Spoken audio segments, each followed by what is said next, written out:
கர்த்தருடைய பரிசுத்தம் மேம்படுவதாக. தேவன் இன்றைக்கு நமக்கு கொடுக்கிற ஒரு அழகான வசனம், என் தேவனை அவளை குணமாக்கும் என்று கெஞ்சினான்.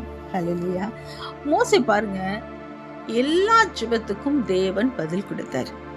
அதுல தன் சகோதரியாகிய மிரியாமுக்காக ஆண்டவர்கிட்ட அவ பண்ண தப்புக்காக இவர் கெஞ்சி ஜெபிக்கிறாரு.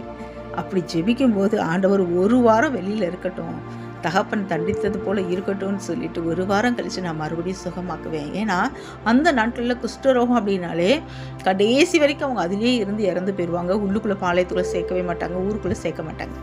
அதை போல் மிரியாம் ஆயிடுவாளோன்னு சொல்லிட்டு ஆண்டவர்கிட்ட கெஞ்சும் போது கர்த்தர் மனம் இறங்கி ஒரு வாரத்தில் நான் மறுபடியும் கொண்டு வருவேன்னு சொல்லி அது போலயே மிரியாமை சுகமாக்கி ஆண்டவர் கொண்டு வந்தார். அப்போ ஜெபிக்கிற விதத்தில் எத்தனையோ வகைகள் உண்டு. அதில் ஒரு வித கெஞ்சி ஜெபிக்கிறது. ஹல்லேலூயா. அது யார்கிட்ட நம்ம கெஞ்சி கேட்போம்? ரொம்ப பிரியமானவங்ககிட்ட. கர்த்தரை நீங்கள் பிரியமாக வச்சுக்கோங்க, அவர்கிட்ட கெஞ்சி கேளுங்க, நிச்சயமாக தருவார்.